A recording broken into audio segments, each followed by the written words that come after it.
I am done. I'm done with summer. It's too much work. I don't know what it is, but it is way more managing than it is in the winter. It's another week and another episode of the Skid Steer Nation podcast. Your host, Ryan Deemer here. How many of you wish you could go back to high school with the brains and the knowledge you have today of being a business owner and start over again? Well, our guest today, Cody, cannot go backwards, but what he's done in a very short amount of time since leaving high school, I guess it's been 7 years now, is amazing. And I can't wait to hear his story and share it with all of you. Before I introduce Cody to the show, though, I do want to remind all of you, skidsteernation.com is your home for high quality skid steer attachments. We've got things like the Miller Stump Grinder produced by Diamond. It will save you an enormous amount of time in the field if you've got stump removal. We've got 4-blade graders to make grading jobs quick and easy. We've got Dominator tree pullers. We've got the amazing Hydra bucket. You can use it as a regular bucket and as a power rake. And the list can go on and on and on. So if you're looking for ways to improve your efficiencies and become better at business, head over to skidsteernation.com. Cody, man, thanks for joining us today on the show. Yeah, thanks for having me. I've been waiting to get on a podcast. I had a couple people reach out, and I just haven't been able to make the time yet. So I'm glad that I was actually able to make this one and kind of get going on it. Yeah, me too.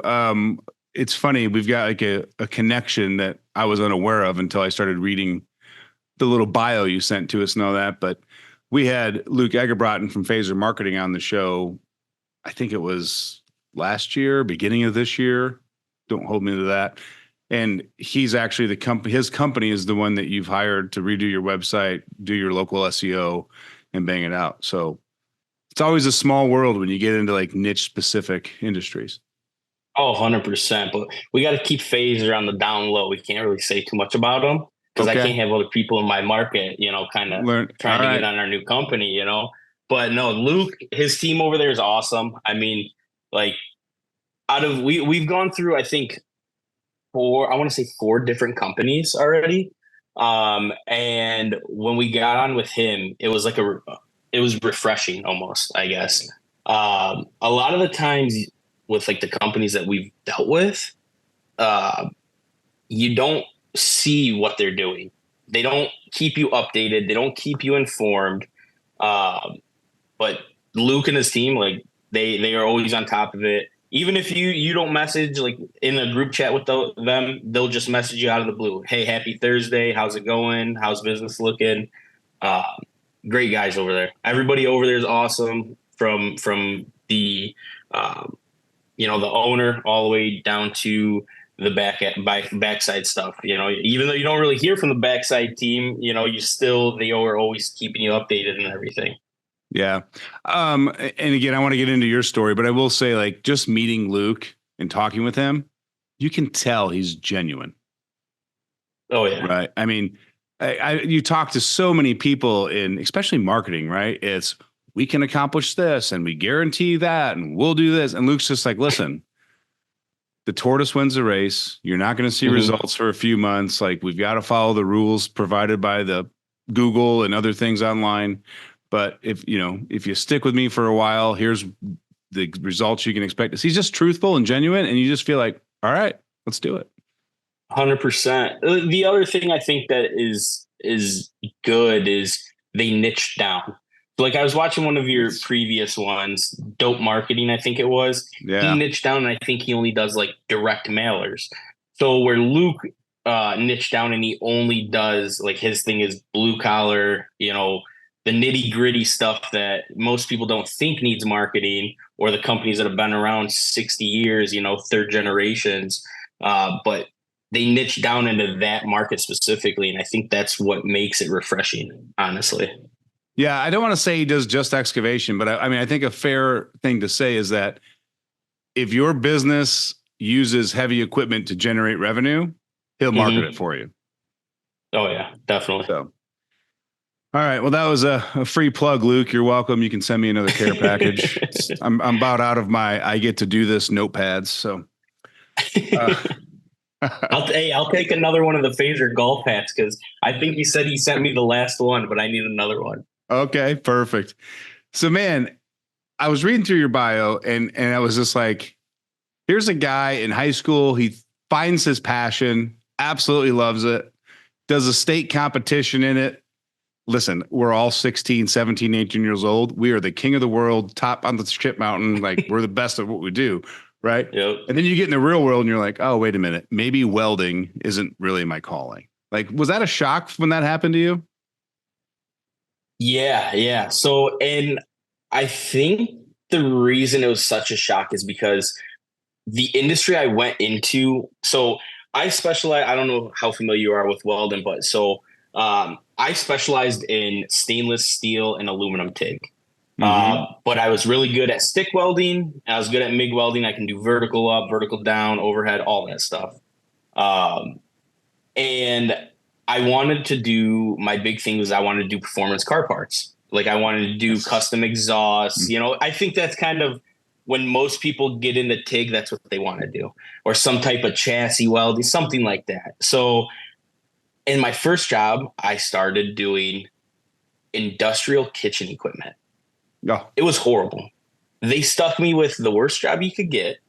And because they didn't want me to take over their like full-time welder's position, so they stuck me with the worst job, which he didn't want to do. And it was all kitchen sinks. So you got the kitchen sink and it was folded down, all just flat piece. And you had to fold every side up, tack it all together. And then there was 4 prongs you had to put together, push up, and then fill in the whole gap. And I did about 60 of them. And I thought to myself at the end of the week, and I said, I cannot do this for the rest of my life. This is horrible. You know, some people are cut out for it. I couldn't do it. I like being outside. I like meeting people in that position. I wouldn't be able to meet people, you know, and that's the biggest thing is contacts equal contracts. Meeting people is a big thing. That's how you grow as a person. So having a mask down all day long, nonstop, and literally being in darkness pretty much 80% of my day drove me nuts. Yeah, I bet. Especially if like you think like, you know, you spent how many years in high school doing all this? You have this vision of these awesome car parts. So I got a really good friend of mine here. He owns a business called Herring Motorsports. And this dude's amazing making custom exhausts with TIG. Like amazing. Like, he's got people all over the country coming in, and he's really good at it. And then to go do commercial parts, there's no creative thinking. There's no problem solving. It's just repetition. Yep. That's tough. Oh yeah. Especially, you know, like TIG, most people like for TIG as a TIG welder, you get excited over leaving a nice row of dimes or whatever they call it, you know, the dimes on the weld piece. And then to watch my weld go to the grinder, the guy grinds it, polishes it, and sends it off, you know? So it's like, it's like demoralizing almost, you know, it sucks. Right. We're having some technical difficulties today. Got a battery pack for my light that's no longer taking a charge. So it's like it's awful dark in here. No, you're good. Like my room, I had to turn on my light because normally like I have like really warm lighting in here. And I did the room like a super moody color because like I just like the feeling of it. And I had to turn on the light because I was like, if I shut the light off, it's gonna be way too dark. Yeah. Yeah. So I'm actually in a temporary office. We remodeled unfinished room in the basement, which is going to become the office. And so like we have 2 living rooms in our main floor. So I'm actually I've commandeered the second living room. So I've had it for a while because it's in the basement. It's out of sight. It's out of mind. I'm like, oh yeah, I'll put the rest of that up tomorrow, or we'll do it next week, or the electrical. Well, we can do that Saturday morning. And so it's like maybe 6-8 hours a week, and it doesn't affect our day to day. So I'm like, we'll get around to it, but we're getting pretty close to being done now. So trust me, I remodeled most of my house last winter, and I think the main remaining thing is the covers for like the plugs and the light switches. I think that's the last thing everybody does. It's always the dumb shit. It's always the dumb shit that takes forever. Yeah. Well, and it would literally take 30 seconds. I just haven't gotten around to do it yet. Yeah, I got to caulk the trim and like touch up the paint, and then I could basically move in. Caulking sucks. I'm looking forward to the caulking more than I am the painting. I'm so tired of painting. So anyway, so let's get back to you, because there's a major pivot in your life, right? Like you've got this whole vision plan for a couple years that you're going to get in the welding trades. You've got a vision of where you want to go with it. All of a sudden, boom, right in the face. This isn't for me. How do you transition from that into hardscape landscapes? So to be honest with you, so I kind of took after that, I went into I worked at like I guess a skate shop. It's kind of like a sales role. It's commission based. Um, and I worked there, and that's kind of where I realized, hey, I like talking to people. That's my thing. Talking to people, selling stuff. And at the time, my stepdad and my mom, they owned a lawn care company, all softscape, mulch, bed edging, cutting the grass, that kind of stuff. And I worked with him here and there. And he's like, dude, why are you working that job? Why are you working that job? He's like, you go there, you make 500, $600 a week. And I was like, it's all right. It's decent. I was young at the time. I was like 19 years old. And he's like, look, this one mulch job, I did it today and I made $1,000, $800 after material. And I was like, damn, wow, that's crazy. And then I kind of just started on the side, started with the Nextdoor app. Most of the people on here, if you're starting out, Nextdoor app is amazing. Get on it, just post, hey, anybody looking for this, and this, I can help you out. Good way to start, good way to move forward, just to get your feet wet a little bit, the ball rolling. And that's what I did. I started doing that. It just kind of grew from there, kept going. And then I had one customer. I did his mulch. And then I think I painted his door. And then after, one second, sorry. And then after I painted his door, he ended up asking me, hey, do you do patios? Never in my life, not one time have I ever done a patio in my life. My dad was a brick mason all his life.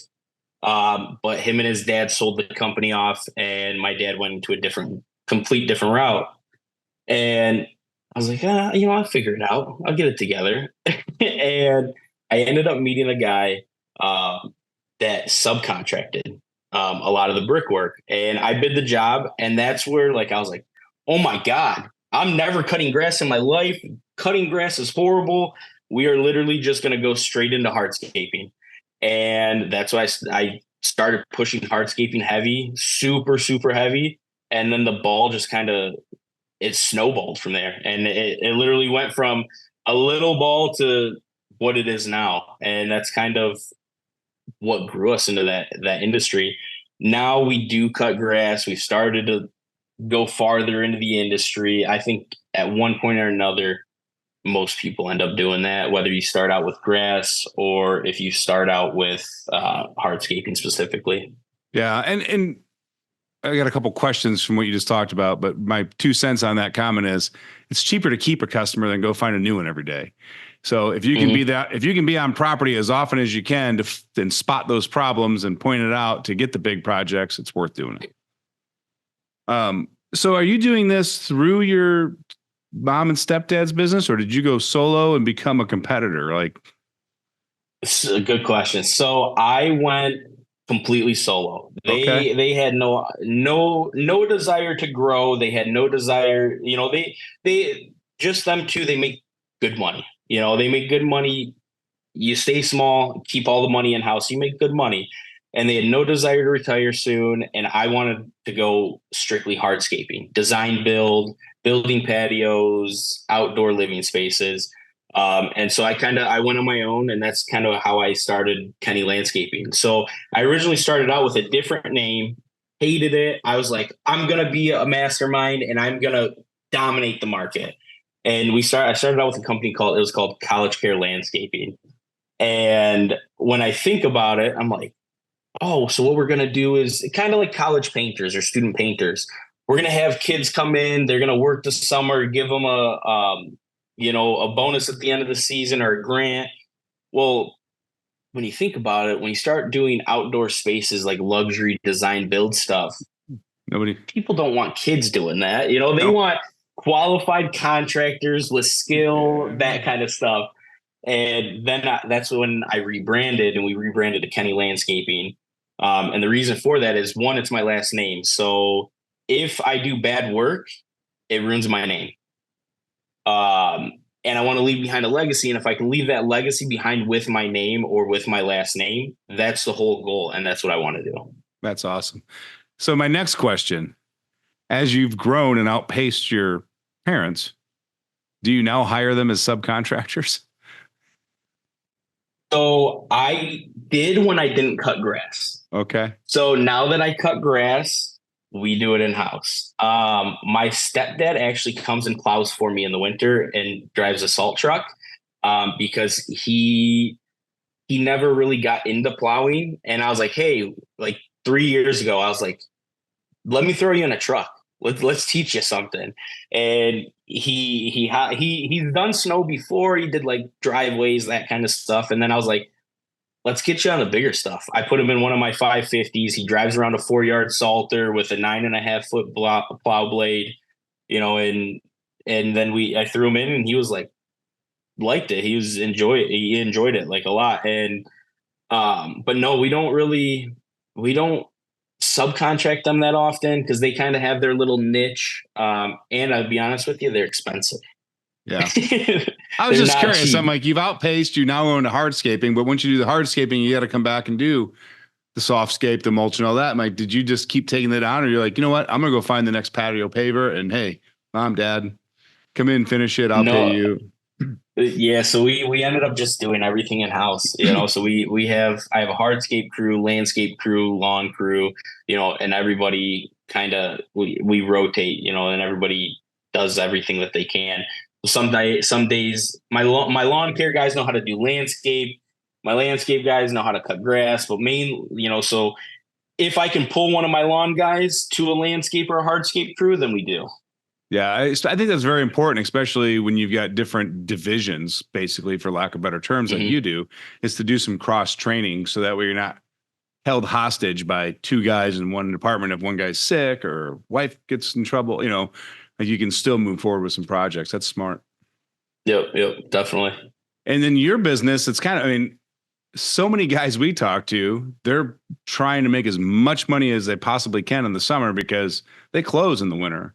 They got to figure out they're going to lay their guys off, or are they afraid to hire because of winters and all that? And you literally almost 3x your team from summer to winter. You go from like 8 to 20 guys. I'll be honest with you. If I could close up summer, I'd close it in a heartbeat. I would rather. I literally, a couple months ago, I had a conversation with a guy named Jason, and he did everything. And I was like, listen, Jason, I am done. I'm done with summer. It's too much work. It's so much.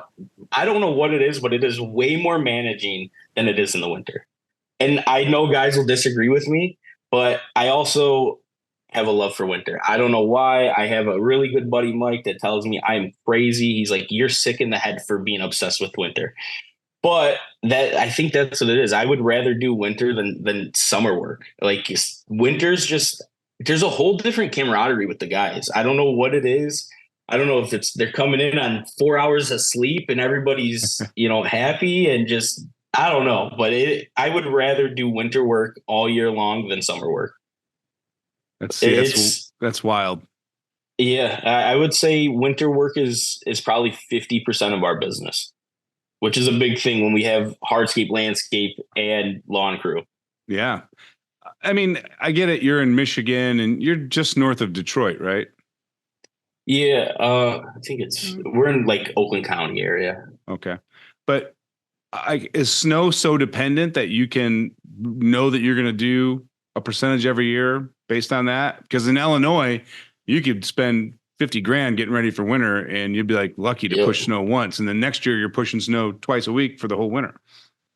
So same thing. I think so like how that snow curve comes, it comes from Chicago and usually pushes up to where we're at. And it's kind of the same thing. Like it could be like the past 3 winters, I'm sure over there in Chicago, I think the same thing. It's been light. Like we haven't had very many winters. But the thing is what we've been trying to do, and I think a lot of people is we're kind of switching over to more facility style buildings. So large retail, large facilities, that kind of stuff, plantation, like plantations or plants, big plants. So that way they have to have somebody there. They Yeah. can't have a truck get stuck in a drive lane and just sit there for 2 hours, because then they're losing money.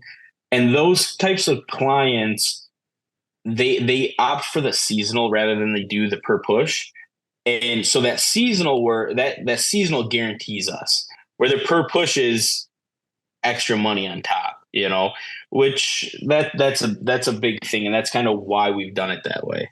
Do you then bundle your summer lawn care services to those companies so that way you get them 12 months out of the year? It just depends, honestly. Yeah. Some in-house, some people do their own stuff in-house. Some people only want for winter. It all depends. We try to take over if we can for both summer and winter. That way it's 12-month contract versus a 6 or an 8 month contract. It's sometimes hard because sometimes they have a specified provider that they want for summer work because they like how they do their bushes and their Yeah. grass and everything like that. No, I get it. But you're pushing for that as a business owner. You want the 12-month contract. Yeah, for sure. Because like how we have our contract set up, our summer work will end up like going into the winter months. It overlaps into our winter payment. So then we're double dipping in like that November, December time. And then so it's basically that way we always have money coming in and it shows cash flow nonstop. Which is the lifeblood of any business. Oh, 100%, 100%. Yeah. My accountant keeps pushing me really heavy. She's like, you need to start doing residential so that way you can have the in between. I don't like seeing in the middle of the month to the beginning of the month where it shows we're going down, but then so she's like, we need to split that some way. You need to do a residential crew so that way in that downtime you have money going up, so it's showing positive. I'm like, yeah, trust me, I know. Yeah. So I mean, we're kind of jumping around a little bit, but I want to backtrack a little bit. So you're on Nextdoor app, painting a door, get a hardscape job. It's just you. Like, when did you have to start hiring employees? And like, was that nervous? And like, what was that process like for you as you started bringing a team on to the business? I will tell you, the first employee is the most scary.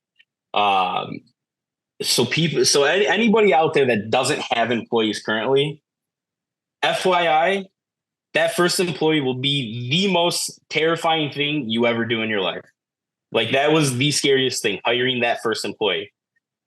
After that first employee, you kind of get the idea, the ball starts to roll again, and you understand. Um, but at the end of the day, the employees are the life and the blood of the company. If we don't have them, then we're not going to be who we are. Um, the first employee was awesome. It was scary. It was fun. And then I think after that first employee, within a month or two, we had another one. Like it's a trickle effect.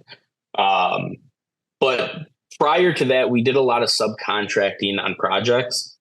And I'll tell you, I saw profits here. Once we started employing, we saw profits here. But your employees are always going to cost you more money than that subcontractor will. It seems like a subcontractor is more money, but for us at least looking into it, that employee is the most expensive person we have. Well, I mean, yeah, if you don't have any employees and you're not familiar with it, but I mean, you got a subcontractor, you have one number, like you just pay that bill. Yep. When you have an employee, you have the payroll number, you have the work comp number, you have the back end federal and state taxes number, you have the the commitment to health insurance number, and they just keep stacking and stacking and stacking. Yep. It's crazy. It is wild. It's scary, but I'm telling you, you just got to do it. It's fun. It is a blast. Growing the company is the worst thing and the best thing I have ever done. I'm 25 and I have gray hairs for a reason, but I can count the reasons and I can tell you what each gray hair is for. Bro, I started getting gray hair about 23, 24. So this is what you get to look forward to when you're 47. Like you have the white beard, you can play Santa Claus, the whole 9 yards. Yeah, I used to say the same thing. Like the gray on my head is from the business, the gray on my face is from the fiance. Like Oh yeah, for I sure, knew for I knew sure. where they were all from too. Oh yeah, Uh, definitely. One of the things that you really like, you were using capital letters to kind of emphasize this to get your point across, though, is your commitment to your team, like being their cheerleader, getting them ready for the day, having a culture that they're excited to be a part of. And you really strive on that. You want to like, how did you learn that? Or like, was it just built in you innately and what's the effect that you see with your employees? So culture, the biggest thing with that is there's a couple guys that I follow, and they run very, very, very successful companies. Upwards of 10 million plus. Um, and I learned it from them. So the reason why I say culture is probably one of the biggest things is especially in this industry right now. So um, we have such a bad issue with employees, not personally, but just companies in general, with employees jumping ship over 20 cents, 50 cents, a dollar. Like everybody in this industry has seen this in the past 3 to 4 years. It's been like the wild, wild west out here. So what the reason why I say culture is such a big thing is because that's what keeps guys around and keeps them in the company over that 20 cents the other company or over that dollar the other company is offering. That culture within the company, the camaraderie with the guys, the happiness that the guys get when they come to work every day, knowing that me as the owner cares about them both at their home life and at their work life makes them feel worthy. It makes them feel like they're worth something rather than just a number or a dollar sign in the business's eye. So that's why we're so like I've been trying to build it more heavy and heavy because of that. So it's hard being, with say 8 guys. It's kind of hard to build a culture with 8 guys because you don't have a ton of people that have bought in yet. Once you get, I think, a little bit larger is when you can start getting those guys to buy in more and more. And that's what I see with these buddies of mine that have larger companies is, they have 60 employees or 80 employees.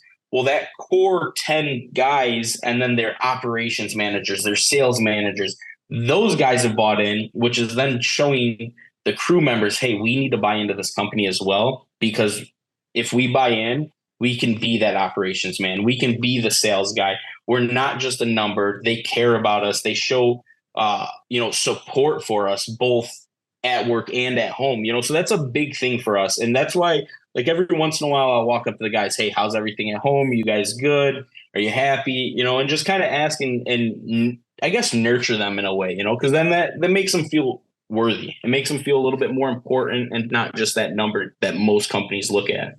Right. That's huge. And I really respect that you've got such a great grasp on that for being first time business owner in your 20s.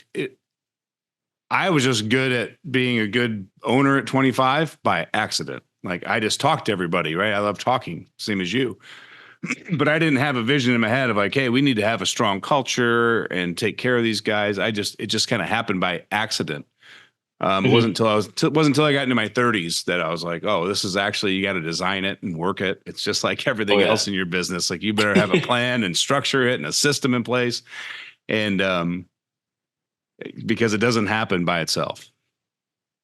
Oh yeah. I think something that helps us a lot more, especially me being in one of the, like, I'm a baby in this industry compared to probably 80 to 90% of my competitors around me. And I talk to some of these guys and they're like, man, you're a baby. Like you're just a little guy, and what helps us being that new generation is the old generation. The podcasts are a huge thing. The YouTube videos, some of these guys are starting to go out now that they're kind of towards their end of their business. They're starting to go out and be mentors for people. and having shows and having classes. Hey, this is how I got my company from 500,000 to 10 million in my 20 years of being in business. So, that's a big thing. And a lot of people sleep on that and don't watch the YouTube videos, don't listen to the podcast, or don't listen to even the audiobooks. Are massive thing, massive thing. I think that is one of the most important things is people need to, um, you'll never be the best person. You'll never be the best mentor. You'll never be the best business owner. Nobody is. So you have to always be improving that. Always be learning. Like if you don't learn something new every day, Yeah. then you're not challenging yourself. Oh yeah. What was 100%. that? Yeah. What do they say? Like do something hard every day. It's like we're designed to do something hard every day, whether it's mental, physical, but do something hard. And like learning and accepting that you don't know it all and finding somebody that's until you grow that muscle, that's hard. Oh yeah. 100%. There's nothing worse than telling yourself I'm not the best at something. Like it's hard. Oh yeah. It feels demoralizing, but it's a learning experience. Everybody, like you kick yourself around for it, but no, like in a week, a month, you might not understand the point of that a week from now, a month from now, but a year from now, you might be like, this is why I did that. That's the reason. It gave you that idea and made you understand it. No, so true, man. So true. Yeah, I think because that's one of the things I believe a lot of our listeners. I'm gonna go out on a limb and say a majority of our listeners have one, two full timers and some part time help here and there. And I think Mm-hmm. that whole growing the team and like setting the culture because they struggle. Like, well, how do you have a culture if there's only three of you? I'm like, all you gotta do is tell them your vision. Like, where do you want to be in 5 years? Why is it so important that the customers get this service? That's the culture, right? Like let them buy into how you're operating. Don't just lead by telling, lead by explaining, educating, and giving them part of the process.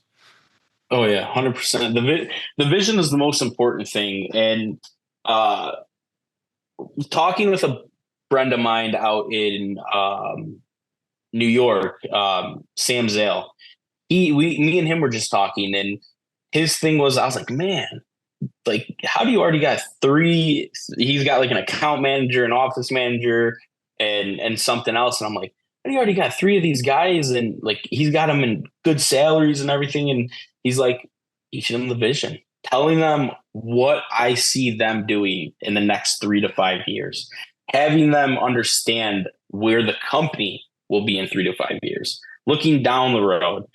And it was just like one of those things that it never clicked for me until it just like hit me in the face, like punched me in the face as hard as it could. And I was like, that's it. That's it. Like it makes sense. And you always hear people talk about it, the vision, the vision, the vision. Well, until you actually start believing that vision yourself, that's when then you'll understand it. Most people write up a vision or a mission statement or something like that, and they write it and then they just throw it to the side. Toss it away. So in my vision, it's changed. It's changed. I've changed it at least 3 to 5 times, and it's because in the beginning I was like, oh, I want to be design build only, and I want to be this, and I want to be that. Well, and then we started growing, and then I'm like, well, maybe I want to be this company. I want to be East Coast facilities. Like I want to be that guy. And then it changed again, and I was like, so it's an ever changing thing for me, at least. Some people might put one a vision statement, and that's what they stick to. For me, mine's changed often. Yeah, I think it's evergreen. I think it's always changing. The world changes, we change as people, the community changes a little bit. So you've got to be fluid in that regard. But if you don't set a goalpost, then how the hell do you know you're walking in the right direction? 100%, most definitely. You have to have some type of goal, and that was a big thing. And I had a goal set, and I hit that goal. I hit the goal, and I went stagnant. And I was like sitting there, and I was like, one day I was sitting there, and I looked around, and I'm like, I'm not driven no more. I have no drive. I hit the goal, Yep, and I just plateaued. And I ended up having to. I like one of the things I did is I went to I went to a business conference, and that took my stagnant, like me being stagnant away. And then it started to go up, and then I kind of hit that stagnant level again. And it's a hard point to hit because you like it makes you feel like I made it. Once you hit that goal, you have to, if you're coming up on that goal, you have to make another one. Because once you hit that first goal, you're going to do exactly what I did and just plateau, and you're not going to move. You might go down even, so once you're getting close, set another one, keep on building your goals out, because that is something that is very important. And take it from me, that was one of my sticking my hands in the fire. Yeah. And this is going to be a great transition point because we continually move that goalpost, and you have to, right? You have to stay motivated. Mm-hmm. So the goalpost isn't just this, it's not in concrete. You don't reach it and then the game's over. Like, it's got to be moved and moved and moved. So it's really important to build systems and processes, and then to fall in love with the process, not the goal. Oh yeah. 100%. Rome wasn't built in a day. That's the biggest thing. That's something that I think started. There's days where I wake up and I'm like, I hate this industry. I'm done. And that's one of my pitfalls. And then I wake up the next day and I'm like, best industry ever. Everybody in it's amazing. I love it. I'm so happy to be in it. And that's where I think I've learned to love the process of growing, learn to love the process of dealing with the tough times, dealing with the employees, dealing with customer issues, whether they're good or bad, and that's where I fell in love with the process. And it's a hard thing. Most people don't fall in love with the process because when the going gets tough, most people back out. And I'm going to go one step farther. Most people don't have a process to fall in love with. They just go about the day, and like, whether they know it or not, they've built a process, a habitual task list, but it's not a process that's optimized. So then when going gets tough, you just get frustrated. I'm throwing the towel in. I'm done with all that. Instead of going back to, hey, this is the plan I drew out when I was calm, cool, collected, not in the heat of the moment. Trust the process. Let's go back and do it all over again. Oh yeah, most definitely. Yeah, the process is a fun one. It is. It's ever changing. You gotta keep growing with it, keep moving. The process. There's a lot of times where it's one step forward, three steps back. That's how that's how I felt the last 2 years, man. Like, I can't get kicked in the dick again. I'm tired of it. 100%. But you know what you do? You wake up and you take the beating every single day. Yeah, that's the part of life. That's where you learn the most things in your life. Like, yeah. I'm glad that I've learned that at a young age. Because it's an important thing to know. And most people, I don't think, realize that until they get older or until they hit their wise years, but it is a tough time. So mine, and not to get off topic, but mine was slightly different, because usually when people out there owning businesses are thinking to themselves, oh, you hit a rough patch in business, or like a customer doesn't pay, or like that's the kick in the dick, right? Like something business related. All mine were personal. Like, I'm focused, business is growing, systems are getting built out, team's excited. Boom. Dad gets sick. We're his caretaker for 6 months, goes into hospice, dies. Grieve, reset, get back on the wagon, get rolling again. Boom. Mom gets sick. Mom goes into hospital. So like, to me, I'm right. And it's a time frame, right? It didn't happen in 2 weeks. But so then you sit there and you're like, I don't want to get back on the horse, because what's going to happen in my personal life right when I'm rolling? Like, if I don't get on the horse, nothing bad will happen. And then your brain starts telling you that story, right? Like, just be content, stay on the plateau. And you got to break your own brain cycle to get back on the horse, even though, shit might happen. It is what it is, right? Yeah, definitely. First off, I'm sorry about that. That's horrible to hear. They lived a great life. They took the last breath they were supposed to take on this earth. They weren't young. There wasn't no disease. Like, it was meant to be. So thank you for that. But as a business owner, it's like, that's things that nobody teaches you, right? Like, you can't have tunnel vision on your business because the rest of the world's still moving. Right. And I don't think anything will ever teach that. Like, I don't think there's a way to be taught that. No. And I think, like, that's why. So I don't have one yet, but I think that's where your right-hand man comes in place. Mm. He's the one that, hey, I'm in a really rough time right now. Can you take a little bit of my workload for a minute? I need to get my bearings together. And I think that's why that right-hand man is an important thing in a company. I don't have one just yet, but in the near future, that is our goal. Within 6 to 12 months, is to bringing on another guy for that kind of position. Hey, rough right now. Same thing with them. If they are in a rough patch in their life right then, get it together, take a little bit, figure it out. And that's like kind of why I go up to the employees and say, hey, how's everything at home? You guys good? That kind of stuff. Because sometimes people just need to be treated as a human, and cared for. And hey, everything all right with you? Are you good? Like, most people don't ask those questions, especially as a business owner. Like a lot of guys walk around and they're like, I'm the fucking owner, I'm the boss, yeah, you are the boss, but guess what? These people are here for you, doing stuff for you. So, you have to ask those questions. It's important. Yeah. So I had a friend of mine, his father was a regional manager. This was a couple decades ago for Walmart in the Northwest. Mm-hmm. And like, he was telling me the stories like, yeah. And my dad was telling me, he's like, they were doing all these reviews. Like his employee retention is like 2x everyone else across the country. Right. And he's like, well, I don't know. I don't know. I'm not doing anything special. Like to him, it was just normal.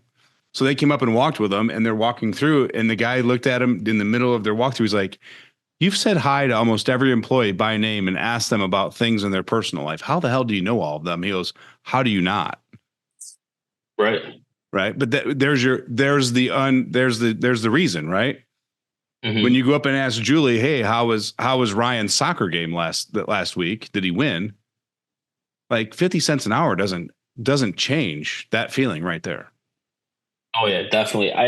That's another thing I learned from another buddy. Like I'm telling people you need to grow that connection with local everybody wants to be competition, but at the same time, there's enough work to go around. So like I had a few local people that I've built connections with and kind of met more on a personal level. And instead of being competition, it's more, hey, can you do this for me? Can you do that for me? But getting off topic, where I was going is I had one of them tell me, hey, I'll just, he's like, hey, that one guy Juan, he has his wife is about to have a kid next week.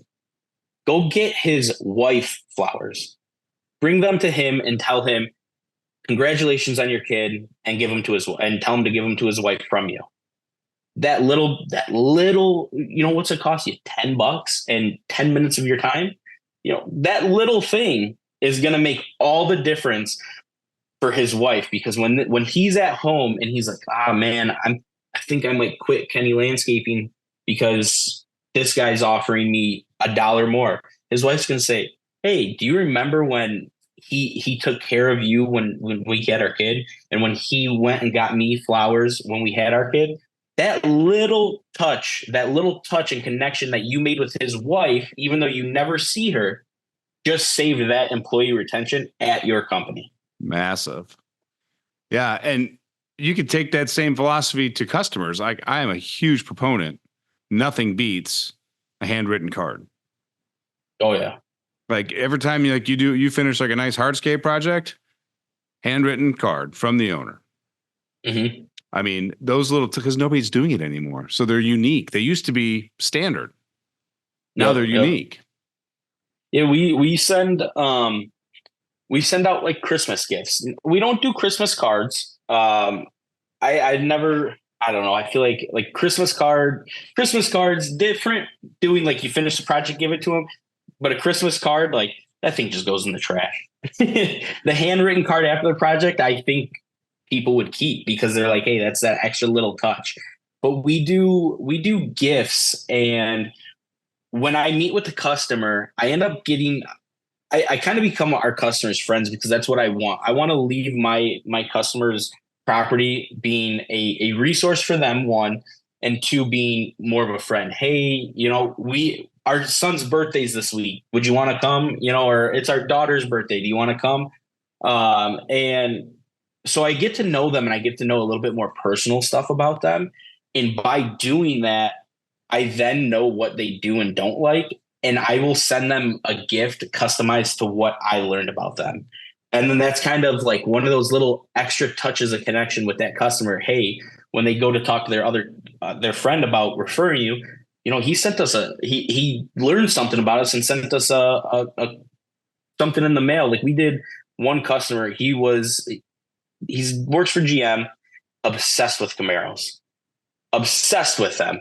And in the winter for Christmas, I sent him I think a 1/8 die cast scale of that exact same Camaro that he has, so that way he could put it when he goes to shows or when he's in his garage, that die cast is sitting right there in his garage. And then it's always one of those reminders, hey, he sent that to us. He sent that to us. He's always keeping us, prevalent in their mind. Yeah. And I think that's the key takeaway, because so many guys are like, I'm going to send Christmas gifts this year. And they go buy that chocolate package that puts your brand on the box. Yep. And they make like, oh, I sent them a Christmas gift. No, you sent them branding, marketing, promotional stuff. Right. At Christmas is what you did.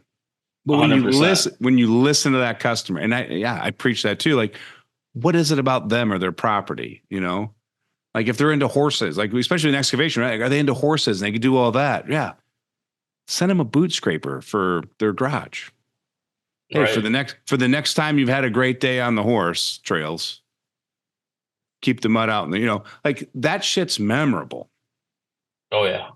100%. That is the biggest thing is there's those touch points and you just have to hit them correctly and then they'll never forget. Every time they look at that, they know, hey, that was from Kenny Landscape over and over again. And it's always in their mind, or like even in their backyard. Like sometimes there's stuff where I'll throw it in as just like a additional. And every time they go out there and they look at it outside, it's another touch point because they're like, he threw that in for free, and it might only cost me $50. I mean, at the end of the day, as a business owner, $50 isn't going to make you or break you on that project. You either made money or you didn't make money, so that $50 isn't going to make or break you. And it could be like a lawn ornament, something. I mean, I'm not a lawn ornament guy, but like it could be a lawn ornament, something like that, that just is that extra little touch point that when they go out there, they look at it and they know it was from you. And if you were told, if I told you I could get you a signed contract for a project, not a lead, but an actual signed contract, it doesn't matter, like small, medium, large, it's $50 per contract. Would you say no to that? Exactly. No. Why would you? You need one referral from that person. And that's what that's what you're doing. You're getting a $50 lead, $50 contract from one referral. Literally. Yeah. Literally. And it might not be, you might not get that lead this year, next year, but it might be the third year, Right. It's still at the end of the day, that ROI, I don't care what anybody says, that ROI will be the cheapest ROI you spend for any customer you get. Yeah. Be the cheapest return on your investment. And you might get a job that you have no idea that came from that because neither one of them told you. Right. Because he might just talk about you at a work dinner and the guy he works with overheard him, looked at your website, called you up, never mentioned that he worked with a guy you did work for. Yep. Yeah, exactly. You just don't know. Oh man. You've got some great wisdom, man. I mean, I thought I was doing well at 25. You're kicking my ass. I'm excited to see where you go. I go through it every day, man. It is. I might sound great now, but I'm not the best. No, but it's the grasping of the concepts, and whether you actually do the work or not, when you're on point and when you're off point, right? Like you're not just getting up in the morning and like running through the door like Wile E. Coyote and just hoping to God the day works out. Like you've got a plan. You get the psychology behind customer relationships, communications, partnering with other landscape companies, and like not looking at them as direct competition. Like you're really, in my opinion, being 20 some years older than you, like you're very far along for your age, because most of them are just focused on growing their own business or, and like you're like, hey, we've got to take care of the community. We got to take care of the guys, the wives. Like that's a very rich insight that a lot of people don't think about. It's like their families, right? Like you send a birthday present to an employee's son instead of giving him $100 bonus at the end of a week. That's going to go 10x farther. Oh yeah, most definitely. And I've learned that because of the people I've met. Like it's people always get scared to reach out and meet other business owners or other people. And maybe in your area, some areas are very like just butt heads hard. Like you own your company, don't talk to me. Like some areas like that. But the Facebook groups, some of these people that I've met strictly through Facebook groups are some of the biggest help I've ever had. And Yeah. it's literally just by commenting on somebody's post and then going from there. And then you just meet people through that. And they're in a completely different state, no competition. You're never going to fight for work. They'll be willing, most people in that area will be willing to tell you their secrets. And I'm sure you would be willing to share your secrets. Everything is a lot of people are so secretive on the stuff that they do. But like I said, there's so much work to go around, especially if you're cutting grass in the excavating area. Like there's always work and always money to be made no matter what. Yeah. And if you're feeling isolated in your area and you're going to start using those online groups and all that, here's the number one key. And it's super simple. You have to give. You can't just take. 100%. You have 100%. To give. I mean, here's a great example. I've got a friend of mine, and I call him a friend. We've never met in person. He bought equipment from me 3 years ago. We stayed in contact. I had him on as a guest for the podcast. We still talk every now and then. Last weekend, I was going to move a brush cutter, and I had it at this guy's landscape business. And I'm not a cat skid steer guy. I can get in one and operate it, but I'm not an owner. I don't know all the bells and whistles of them. Right. And the door was shattered on it. I'm like, what the hell did you do to the door? Start it up, get it going. Hydraulics won't work. And I'm like looking through the manual. I'm looking through the screen, the buttons. I'm like, I don't know what I'm doing. Called Eric in North Carolina. He's like, there's a magnet. You got to stick it on the door thing because it's a magnetic sensor to tell the machine that's okay to engage. Oh, okay. Helps me out. I can't get off the phone. He's like, hey, call me later. I got something I want to ask you. And I call him later and he's just like, I'm thinking about buying this business. I wanted to get your opinion on it. He valued my opinion on talking about buying a business. We've never met in person because it's both a give-take relationship. And that's kind of like the moral of the story is you can't just take. You have to give even in those groups. Oh yeah, 100%. Yeah. Like we the buddy out in New York and we're implementing LMN right now. And he ended up, we kind of talked back and forth. I stopped down at this shop. I bought a truck in Maine and we drove back and I was like, hey man, I got to meet you in person. So he stopped there, met him for the first time, walked me. And unfortunately, it was a snow event. So he was like, we walked through some stuff. He's like, yeah, I got to get out there because they were just starting all their rounds. And so, but he's like, when you start to implement LMN, let me know as soon as possible. I would be more than willing to walk you through it. LMN is a freaking beast of a program. Like it is insane. There's so much to it. And I feel like they just throw you at it, throw it at the wall, figure it out type thing. Yeah, they have stuff that teaches you, but and he's like, when you do it, he's like, I can walk you through it in 20 minutes. We'll get it all taken care of. We'll make sure we figure it all out. And, and then like me and him bounce ideas back and forth. He's like, hey, what do you think about this business idea? And I've asked him, hey, what do you think about this? And, we started talking back and forth and it's like you said, it's give and take. You go back and forth. You give an idea, they give an idea, you give insight on how you run your crews. They give insight on how they run crews. You mesh, you figure it out. You guys butt heads on the idea and the topic. And like, that's the biggest thing is meeting the right people, meeting good people in the industry that are willing to help you as long as you're willing to help them. Yep. And you start building that community in addition to culture at work and you've got a great support system. Oh yeah. So yeah, it's always the support system is a big thing. People let that go, I think, a little bit too much. And there's times where the same thing, like I just hold everything in. And then you can tell, I think that's a guy's thing is like we're men, hold man. everything in. We Yeah, I suck know, at but sometimes you just need to let it go and tell we somebody s- like, "Hey, this is what we need to do." we suck at asking for help. We do 100% because We all yeah. Go ahead. I think the problem is you feel belittled when I, you have to ask for help.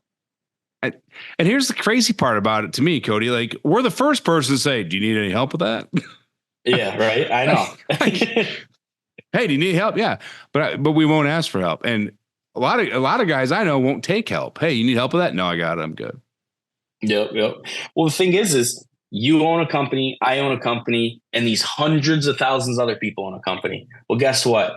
One of them is bound to be able to help you in the issue you're going through right now because they went through the exact same Exact thing. same thing. Yep. Yeah. With groundbreaking growth, I think the community aspect is as powerful as the accountability and the action items that we provide those guys. Like, you get to meet a guy like you, and like friendships get developed, and 3 years later Mm-hmm. guys are still talking on a consistent basis, helping each other out. Which marketing firm, hey, who did you get for this, or why did you buy that machine? Was the service like, it's just this whole camaraderie thing, so you don't feel like you're on an island. Yeah, definitely. Like I even know guys that were were from different states, and they were all, the one owned a business, the other guy didn't. The one ended up selling his company and getting out and going to work for the other guy because they kept that support system together the whole time and their views aligned with each other. Like that's one of those things that just blows my mind that he upped and left his state to go to this state and go work for that company because they were so aligned in the same ideas and business models. Not everybody's built that way, but when you find the ones that are and they actually commit to that, Mm-hmm. you can hang your hat on that employee for a long, long time, as long as you continue to share the same values, same mission, and support him. Definitely. Like the reason why like I push that meeting the right people so heavily is like we grew super fast. I had a expansive growth, and there's stuff that I'm like, holy cow, like this just screwed me. We're short on money here, short on payroll here because Oh, it was such a fast growth that like you're not prepared for it. I don't think like being a first time owner and a first time company, like growing super quick, you really like downfall. Like there's a big downfall. And, like I look at everything, it's like a 0 to 1 million and then 1 to 3. And in between the 1 to 2 million, or the 1 to 3, there's a little gap. And when you grow fast, you fall into that gap. And that is like the fiery pits, and we fell there, and I had to crawl out, and it's like that's where asking people like for help, hey, how can I do this to make the next step easier? How can I do yeah. this to make the next step better? That's where those support systems are massive, because that guy that's been to 3 million, he can teach a guy that's at 200,000 how to get to 3 million. But the guy that's at 3 million and the other guy that's at 3 million can't teach the other $3 million guy to get to 6 million. You Right. have to have that next guy to teach you that growth. Mentorship's massive. Yeah. And like, everyone wants to go find the 40-year-old vet that's doing massive numbers. Mm-hmm. Reality, you just need to find somebody who's literally one step ahead of you on the ladder. Mm-hmm. And so like way back to the beginning of the conversation, my stepdad, he got me to like my first 100. And then I had another buddy that took me from like my 100,000 or 200,000 to like 1 million. And now I have another guy that I've kind of met and talked through that's taking me from like that million to hopefully $2 or $3 million. Yeah, and that's another thing. It's evergreen, right? Like, one person doesn't fit your needs your whole business career. Oh yeah, So 100%. And that's just the communication. I'm meeting the right people, yeah, talking to people, being open, being honest with people. That is one thing that I'd recommend to anybody is be open and be honest with anybody that you talk with, because you'll always be caught in a lie. Nobody wants you to be caught in a lie. They want you to be honest, because if they're going to be honest with you, it's going back and forth. That's a give and the take. Be honest with them. They're going to give it to you. You give it to them. Yeah. Brene Brown, she's a doctor. I don't know if it's psychology or what, social, I don't know. She studied vulnerability for years. And what she came through on the end of it was like, you cannot be courageous without first walking through vulnerability and opening up and being honest and telling the truth. The reason guys have a hard time doing that is because it makes us vulnerable. Mm-hmm. Definitely. I mean, and there's not anything wrong with being open or being honest. Like, that is a big thing. And that's where a lot of downfalls, I think, happen for a lot of people, is they're scared to say, I failed. Well, guess what? We all failed. Yeah. You failed, he failed, she failed. Everybody fails at something. And you know what you do? You get back up and you keep on moving. Yeah. I mean, it's the social media effect, right? Like, there's studies that show people only post the good things or outpace what they're actually doing to make themselves feel good. And what they didn't realize, it makes everybody else feel like garbage, especially younger, more impressionable generations. Like, oh, well, my life's boring compared to theirs. And it's not true though, right? You gotta be true. Right. Because so, man, Yeah. this was awesome. This was absolutely awesome. I love talking mindset, systems, processes, and we didn't get any depth, like crazy systems or processes that guys should build. But I will say, like, take away the fact that you should go review every aspect of your business, from how you start your morning to your first phone call to giving the invoice. Do you have a process in place? And is there a duplicatable system so you can hand it off to somebody else? It's really that simple. Yeah. Yeah. It is. Those processes to build, from, say, what I do on the day to day to being able to hand it off to somebody else. I would say I don't have that 100% built yet. That is a hard thing for a lot of people to build. And that was something that we were doing, I was trying to build last winter, was systems and processes. Being the only person in the office most of the time, trying to build my own system and process is kind of hard. Like, people underestimate systems and processes. And that's going back to, my buddy Jason. Me and him were talking, and he was the guy that I mentioned earlier that kind of told, when I was saying I hate snow or I hate summer work, I want to just go snow. And he was that. So going back to him, is he was like, I was asking him, I was like, what are the systems and processes? Like, what can I build more? And he just dumbed it down. What is your day to day? When you wake up and you step in the office, what's the first thing you do? Yeah. What do you do after that? What do you do after that? Like, those are your first systems and processes you can build out. And then you go into, then you start building the guys out folders, and then you start putting them in the shop every day. Like, we don't do the folders and that kind of stuff currently, because a lot of our stuff, like my lawn crew, they know their route. My landscape guys, their stuff can a lot of times change day to day. So we haven't fully built out those, hey, the folders are in the shop, grab it and go. Same thing with my hardscape guys. Like, they usually will be on a job from anywhere from a week to 3 weeks. So they'll get plans, and then they know for those 3 weeks, hey, this is what we're doing.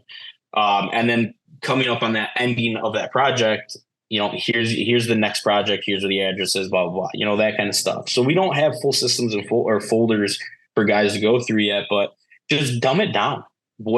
As the owner, what do you do every day? Do you wake up, grab a coffee, and then go into the office and start making phone calls?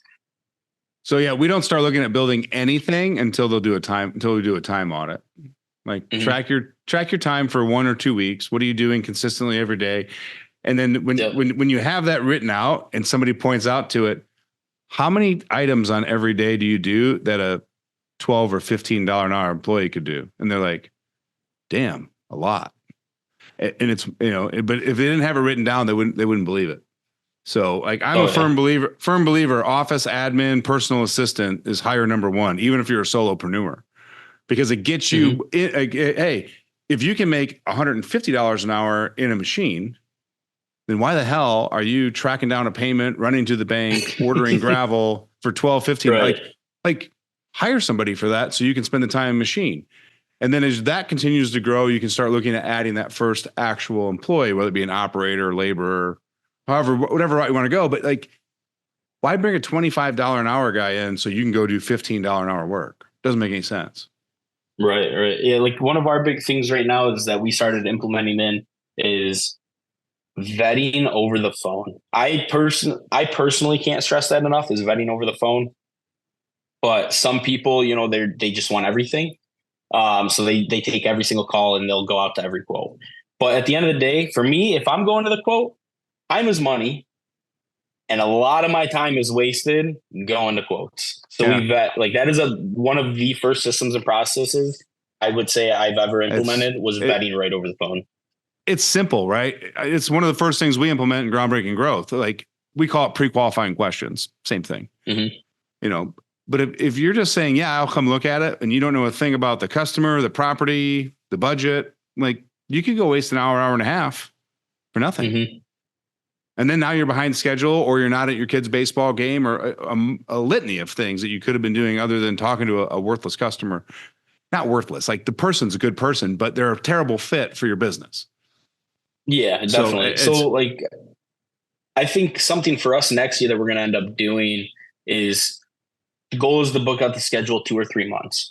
Then after that, then we start charging consultation fees. If it's a quick question, we'll answer it over the phone, give you a rough idea. Hey, we think the price might be 5 to 12 grand. Right then and there, when you give somebody that say 5 to 10 grand, boom, they'll tell you right then and there whether or not that they're even interested. A lot of those guys will they'll tell you, oh wow, it's 5 grand to sod my yard. Well, yeah, we bring in soil, the time, the labor, we're mobilizing, we're putting the sod down, like 5 grand. And then they're like, oh, whoa, okay, never mind. And then right there, but I will recommend get their name, address, phone number, and email.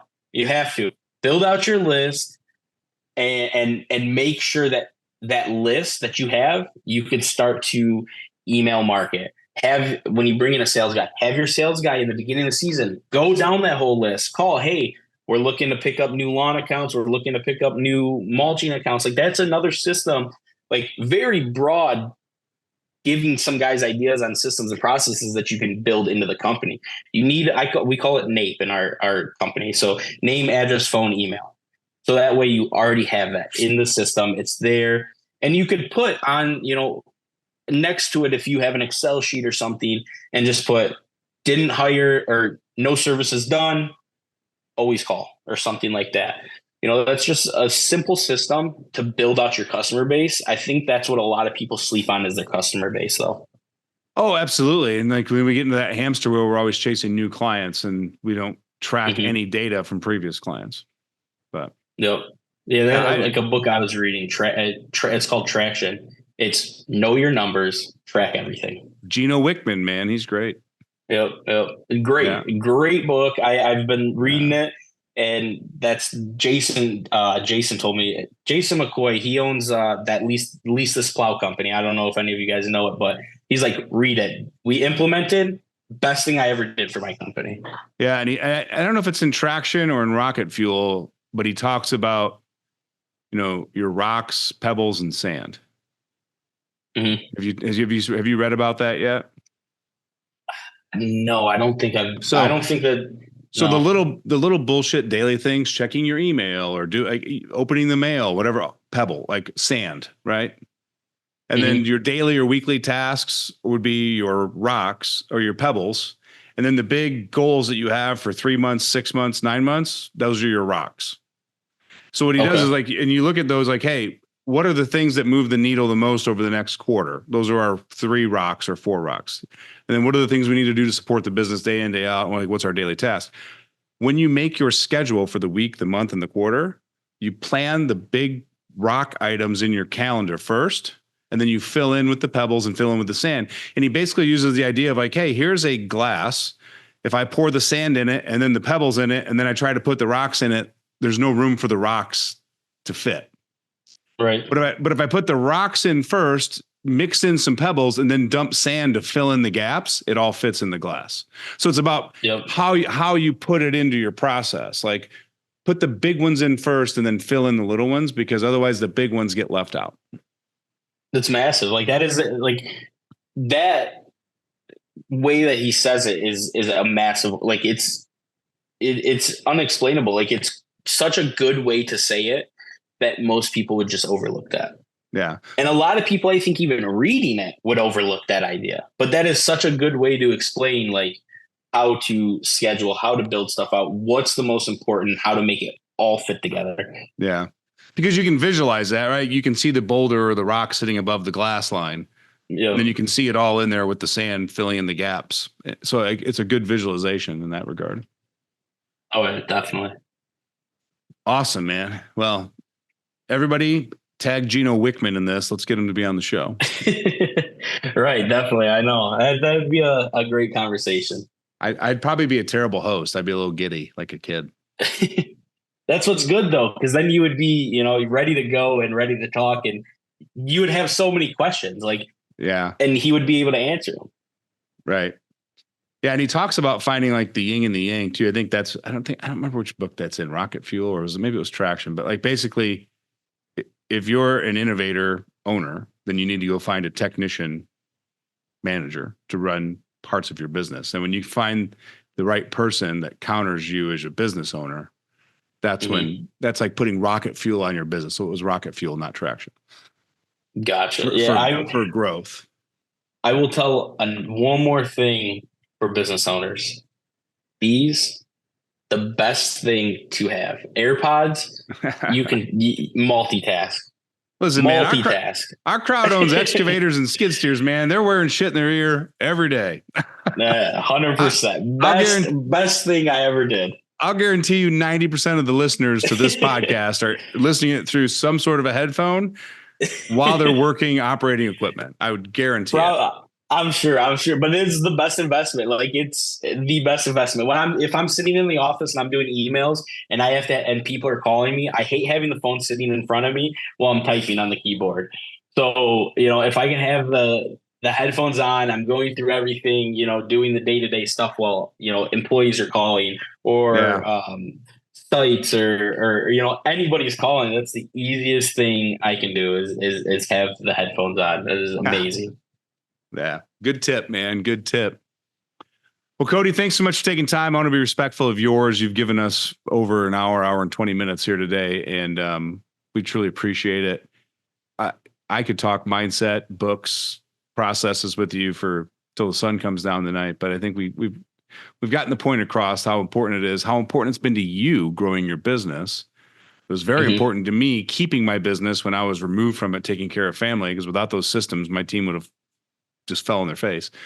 So like we don't just like we can beat the drum because we both use it on a day-to-day basis. So definitely truly appreciate it. If anybody wants to connect with Cody, his Facebook profile link will be in the show notes. Tell him thanks for coming on the show. Tell him you learned something. Any questions, comments, send it over to us too. We love reading that. It's why we do the show, guys. So hey, the next one. All three of us need to hop on with Luke. Oh boy. And go through that because he's a blast to talk to. All three of us, let's hop on something and go through it. Yeah, absolutely. I just did a podcast with 4, and with Zoom and not having practice, 4 was a little cumbersome because like everybody's waiting. Like, is it my turn to talk? Is it my turn to talk? I don't want to, but I think 3 is super doable. So, oh yeah, definitely. I'm gonna. In fact, let's do it right now while we're recording. I'm gonna take a photo of me and you on the Zoom call, and I'll send that to Luke. Tell him he owes me for the plug at the beginning. Right, definitely. Well, awesome. Well, guys, if you're excited to grow your business and like the whole systems and processes thing tweaks your emotions, you feel like you're struggling in that area, groundbreakinggrowth.com, www.groundbreakinggrowth.com. It's our coaching consulting division of Skid Steer Nation. Schedule a free discovery call with nobody other than me. You and I will spend 1 hour talking about your business. and help you become a better business owner. And if we're a good fit to work and partner together, we will.